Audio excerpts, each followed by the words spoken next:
하나님 말씀은 출애굽기 31장 12절부터 18절 말씀입니다. 18절 말씀을 합독하고 출애굽기 31장 12절부터 18절 말씀을 보도록 하겠습니다. 그러면 출애굽기 31장 18절 말씀을 합독하도록 하겠습니다. 여호와께서 시내산 위에서 모세에게 이르시기를 마치신 때에 정급한 둘을 모세에게 주시니 이는 돌판이요 하나님이 친히 쓰신 것이더라. 아멘. 자, 오늘 보게 될 출애굽기 31장 12절부터 18절은요.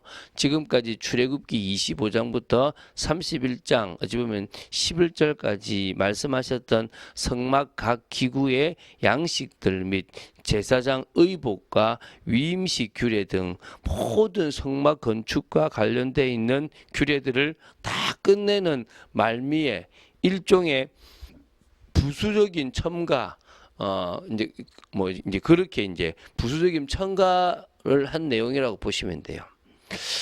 여기서 가장 강조하신 게 안식일입니다.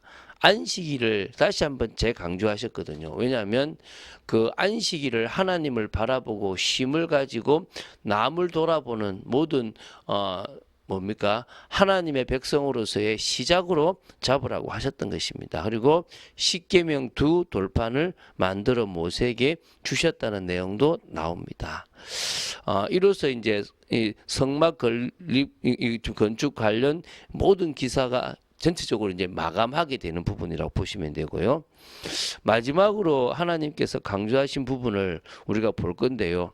우리도 중요하게 생각해야 될 것들을 중요하게 생각하는 그런 축복된 시간 되어지기를 바랍니다. 자, 그러면 먼저 12, 13절 두 절을 먼저 보겠는데요. 하나님께서는 모세에게 이스라엘 자손들에게 안식일을 지킬 것을 다시 한번 명령하십니다. 그것도 하나님의 안식일을 지키라는 것입니다. 다시 말하면 하나님께서 쉬라고 정해주신 그 안식일을 지키라는 것입니다. 하나님을 바라보기 위해서 모든 것을 스톱시키라고 만드신 그날을 쉬고 누구를 바라보라고요? 하나님을 바라보라는 것입니다. 하나님께서 인간을 만드신 목적 자체와 또 인간을 통해서 하시고자 하는 것들을 안다면 우린 당연히 멈추고 또 특히 하나님을 바라보는 이 안식일이 너무너무 중요한 날이라는 것을 기억해야 될 것입니다. 그래서 이 안식일을 지키는 안식일 중수가 하나님과 이스라엘 백성 사이의 대대의 표징이라고 말씀하셨습니다. 그러니까 하나님이 내 백성이라고 너희들을 보호하겠다라고 하는 표징. 또 이스라엘 백성은 우리가 하나님의 백성으로 하나님의 보호 속에서 하나님의 인도 속에서 살아간다라고 하는 표징.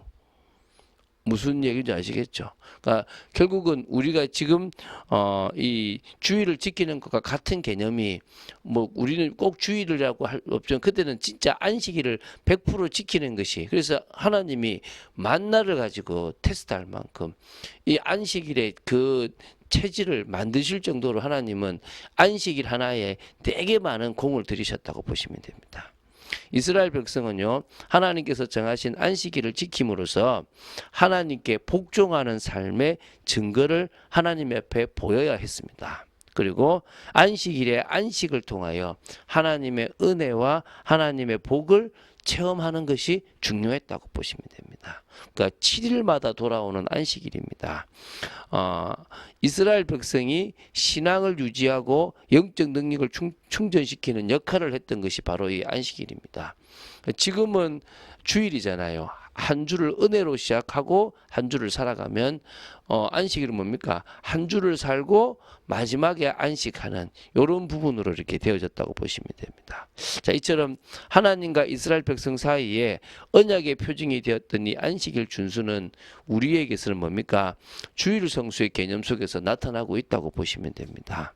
그래서 성도가 주일뿐만 아니라 다른 날에 모여서 예배를 드릴 수도 있고 거룩한 교제를 나눌 수 있지만 특별히 주일이라는 이 날에 하나님과 하나님의 백성인 성도 간의 관계를 표징의 역할로도 삼을 수가 있다고 하는데 뭐 그렇게 구약만큼은 아니지만 어쨌든 정말 우리가 쉼을 가지고 하나님을 온전히 바라보는 것보다 더 중요한 게 없습니다. 물론 저는 주일에 일해야 되는 직업도 있다 생각돼요. 뭐 버스 운전사나 뭐 지하철 운전사나 특별히 서비스업을 한다든지 관광업을 하는 사람들은 주일을 쉬기가 어려울 수 있습니다.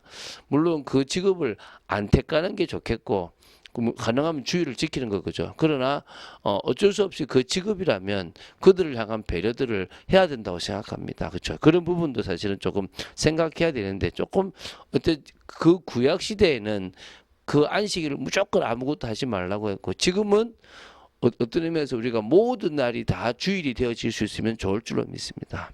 자, 안식일을 지킨다는 것은요, 곧 자신이 하나님의 모든 계명을 준수하는 하나님의 백성됨을 스스로 드러내는 것입니다.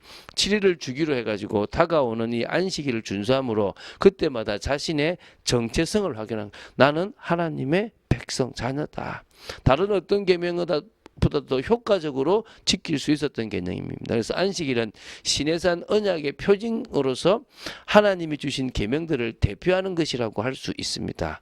이처럼 안식일 계명은 하나님의 언약 백성으로 새롭게 출발하는 이스라엘 백성들에게 그들이 세상 사람들과 다르게 거룩한 하나님의 거룩한 백성임을 증거하는 가장 중요한 표징이 되었다고 보시면 됩니다. 자, 14절부터 17절까지를 보도록 하겠습니다. 자, 하나님께서는 이 안식일을 지키지 않는 자들에 대해서 처벌 규정을 말씀하셨습니다. 안식일에 일을 함으로써 그날을 더럽히는 자는 반드시 죽이라는 것입니다. 그 정도로 하나님은 안식일에 자신의 인생에 돈을 두고 성공을 두고 달려가는 사람을 원치 않으셨다는 것입니다. 불의하다라고 생각하셨다고 보시면 됩니다.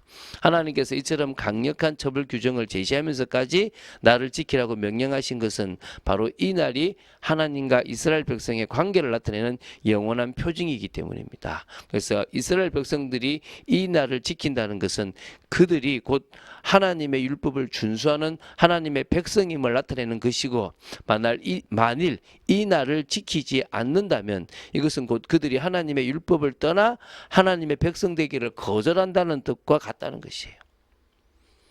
내 뜻대로 내 힘대로 내 방법대로 살겠다는 것입니다. 그러니까 그런 의미가 되는 거죠. 그러므로 이 안식일은 이스라엘 백성들이 하나님을 믿고 섬긴다는 신앙 고백으로서 반드시 지켜져야만 하는 날입니다. 너무 중요하게 일단 돈 버는데 저 우리 여기 백운호수에 뭐 이렇게 어느 이렇게 카페가 있는데 거기는 주일은 쉬는 겁니다. 주일에 가장 장사가 잘 되는데 쉬는 거예요. 미쳤지 않습니까? 근데 그게요 다른 날에 하나님이 채워주시는 걸 보는 거예요. 그분은 그분의 신앙입니다. 참 감사한 거죠. 우리 예배당을 제공하는 집사님도 주일은 쉬겠다고 해서 그런 식당들을 안 하는 것입니다. 그게 참 중요한 의미가 들어있는 거죠. 자, 그래서 육체적인 한계를 지닌 인간에게 적절한 휴식을 주시며 또한 하나님과의 친밀한 교제 가운데서 참된 안식을 누리고 신앙을 성숙하게 하시려는 하나님의 배려가 있는 것을 우리는 기억해야 됩니다. 그래서 안식일은 하나님께 대한 신앙 고백으로서 반드시 지켜져야만 하는 날이라는 소극적인 의미를 좀 넘어서서요 하나님 안에서 최대한 휴식도 또 거룩한 안식을 누리는 적극적인 그 날이 나에게 가장 축복된 날이다라고 보내는 그런 의미를 가져야 될 줄로 믿습니다. 그래서 지금도요 성도들이 이 안식일을 개성하여 지켜지고 있는 이 주일을 지킨다는 성수한다는 자체가 우리의 신앙 고백입니다. 우리는 당신의 힘으로 살아갑니다. 우리는 당신의 능력으로 살아갑니다. 육신적으로 힘을 실고 놀러 가는 것보다 예배 드리는 것이 더 힘임을 고백합니다. 이런 의미가 있습니다. 그래서 16절에 우리가 이 하나님께서 영원한 언약을 삼으라고 하셨습니다. 영원하신 하나님과 인간들, 그러니까 이스라엘 백성들 사이에 맺은 언약이기 때문에 영원하고요. 영원하신 하나님과 맺은 언약만이 불변적으로 영원한 언약이기 때문에 영원한 언약이라고 얘기하신 겁니다. 자, 이제 18절 한 절만 보고 마치도록 하겠습니다.